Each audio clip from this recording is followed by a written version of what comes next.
Saturday night, North London, a quiet suburban neighborhood called Harrow. 11:30 p.m. A bottle filled with accelerant came through the window of Kenton United Synagogue. The room filled with smoke. Rabbi Yehuda Black described what happened to his synagogue in plain terms. My synagogue was firebombed. This was not the first attack. It was not the second. It was not even close to the 10th. In the past month alone, in a cluster of neighborhoods in northwest London no more than a few miles wide, synagogues have been set on fire. Jewish charity ambulances have been torched. A Persian language media company that criticizes the Iranian government was attacked.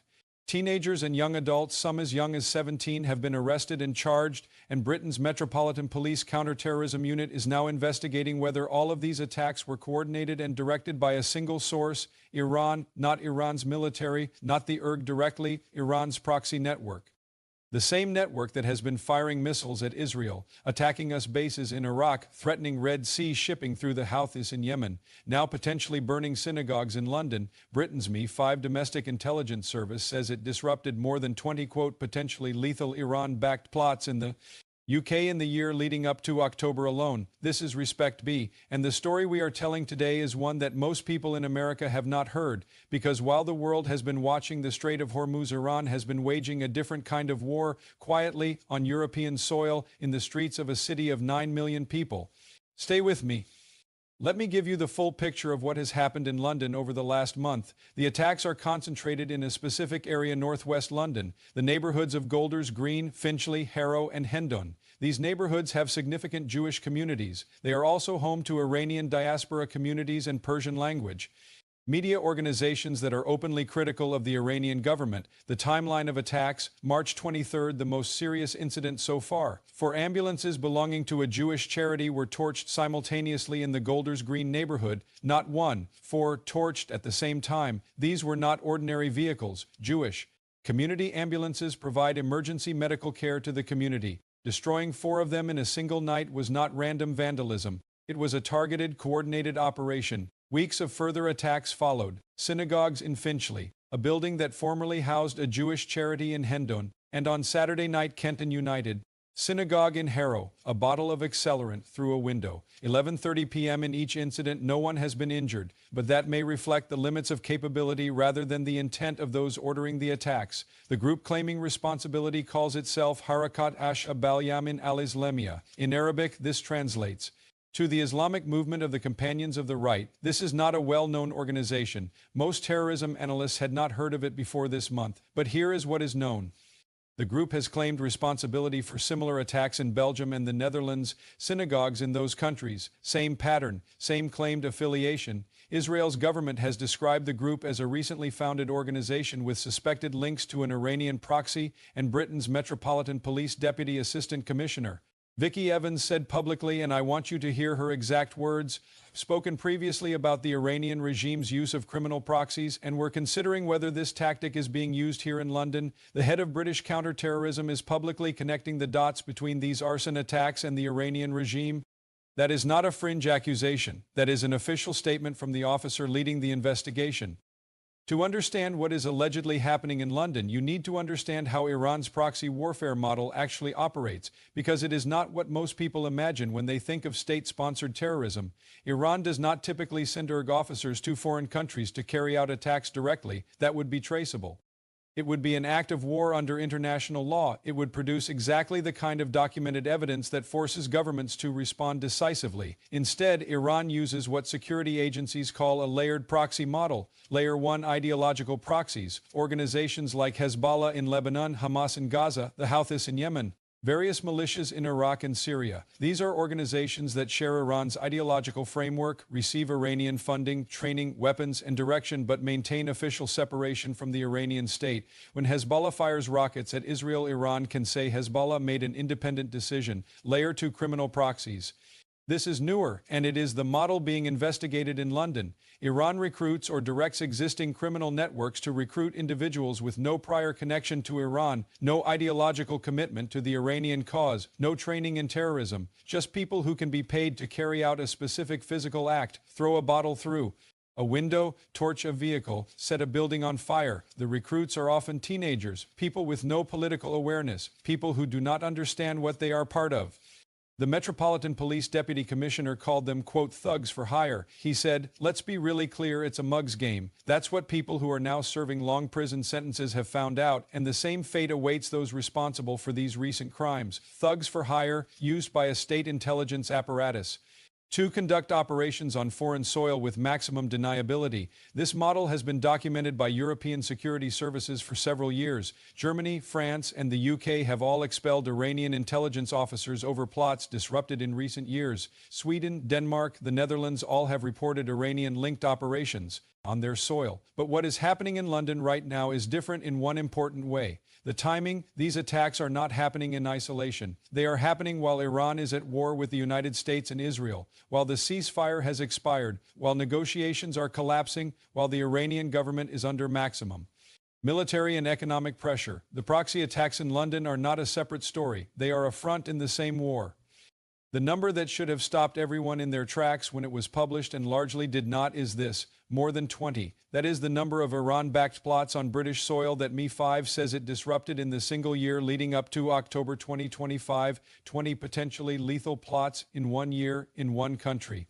Not unsuccessful attacks, not attacks that failed, plots that were disrupted before they could be carried out, which means for every plot that MI5 disrupted there is the question of how many plots it did not disrupt, how many it missed, how many are currently active. The plots MI5 has publicly described in recent years include targeted killings of Iranian dissidents living in Britain, operations against journalists and media organizations critical of the Iranian government, surveillance and harassment of Iranian opposition figures, and now allegedly coordinated arson campaigns against Jewish community sites. The Iranian opposition media company attacked in London this month was not a random target. Persian language media organizations that broadcast into Iran reporting on protests, on government corruption, on human rights abuses are specifically targeted by Iran's intelligence services because they reach the Iranian public, because they tell stories the Iranian government does not want told, and because Iran's government, which has been cracking down on domestic dissent with increasing brutality, including massacring thousands of civilians in the 2026 crackdown on protests before this war began, treats independent Persian media as an existential threat to its own legitimacy. Attacking a Persian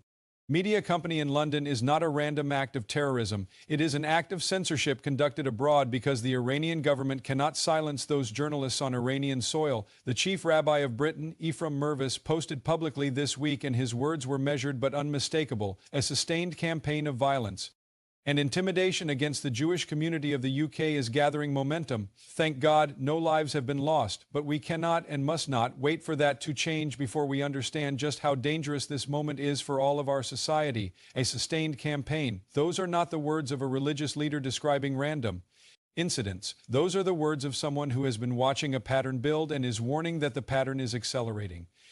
Let's ask the question that explains everything. Why London? Why now? The answer has two parts. Part one: London has always been a target. Britain hosts one of the largest Iranian diaspora communities in the world. Hundreds of thousands of Iranians live in the UK, many of them opponents of the Islamic Republic who fled after the 1979 revolution or in subsequent decades of repression. These communities include journalists, activists, academics, former officials, and ordinary people who simply wanted to live outside the reach of the Islamic Republic. Iran has never accepted their presence as neutral. The Islamic Republic views Iranian dissidents abroad, particularly those who publicly criticize the government, as enemies of the state. Their activities are monitored. Their contacts inside Iran are surveilled. Their families still inside Iran are sometimes used as leverage. Britain has been the operational base for some of Iran's most high-profile dissident voices. Satellite television channels, news websites, political organizations, all broadcasting back into Iran. Iran has wanted to silence them for decades. Part two: the timing is not coincidental. The Iran war began on February 28th. The U.S. and Israel launched strikes that killed Iran's supreme leader and devastated its military infrastructure. In the weeks that followed, Iran's proxy network activated exactly as designed: Hezbollah from Lebanon, Iraqi militias against U.S. bases, Houthis in Yemen, and now allegedly criminal proxy cells in Western European cities. This is Iran's doctrine of strategic depth made operational. Iran cannot conventionally defeat the U.S. military. It cannot shoot down American B-2 bombers. It cannot defeat the U.S. Navy in open water, but it can make the cost of this war felt everywhere, in oil prices, in food supply chains, in the maritime insurance markets, in the streets of North London at 11:30 p.m. on a Saturday night, former U.S. National Security Advisor and Middle East negotiator Amos Hochstein said this week that, quote, no matter how the war ends, the Iranians now have a card they never had before, referring to the Strait of Hormuz closure. He was talking about leverage in energy markets, but the same logic applies to proxy warfare in European cities, no matter how the military campaign ends. Iran has demonstrated that it can reach into the streets of London, Paris, Berlin, Amsterdam, that it can recruit local criminal networks, that it can conduct operations with enough deniability to prevent the kind of decisive government response that a directly attributed attack would provoke. That is a card, and Iran is playing it.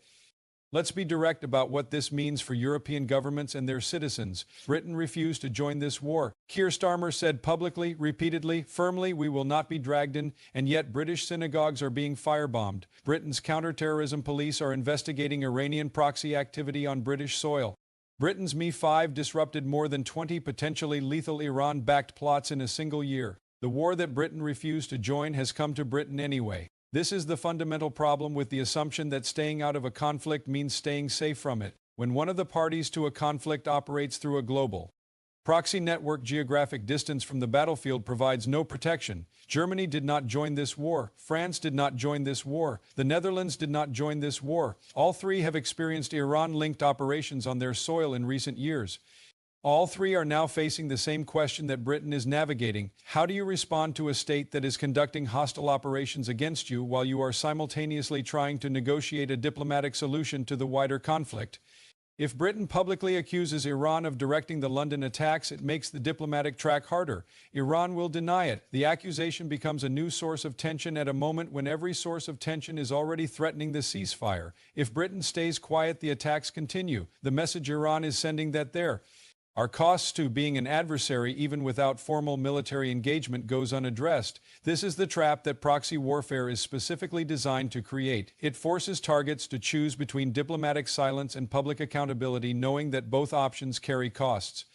Step back from the individual attacks. Look at the pattern across Europe over the last several years. Sweden, Iranian intelligence officers arrested for plotting to assassinate Iranian dissidents. Denmark, Iranian agents surveilling and planning operations against opposition figures. Germany, Iranian-linked networks monitoring diaspora communities, passing information back to Tehran. France, multiple disrupted plots against Iranian opposition media. Netherlands, synagogue attacks now linked to the same group operating in London. Belgium, same group, same pattern. And in Britain, 20 potentially lethal plots in a single year, and now a month-long arson campaign against Jewish community sites and Iranian opposition media. This is not a series of isolated incidents. This is a sustained multi-country covert campaign by a state intelligence apparatus that has been running for years and that the Iran war has now intensified, because Iran is under greater pressure than it has ever been in its modern history.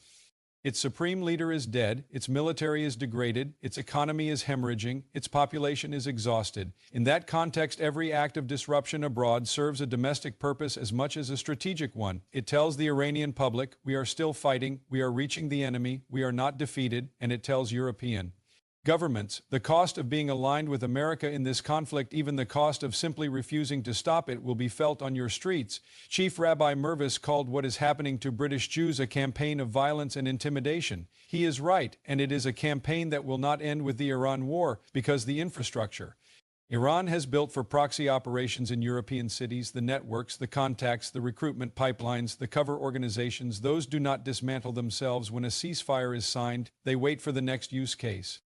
Saturday night, 11:30 p.m. Northwest London. A bottle through a synagogue window. Smoke in a room where people pray. This is what the Iran war looks like from the streets of a city 5,000 kilometers from the Strait of Hormuz. Not missiles, not naval destroyers, not satellite images of underground missile bases. A teenager.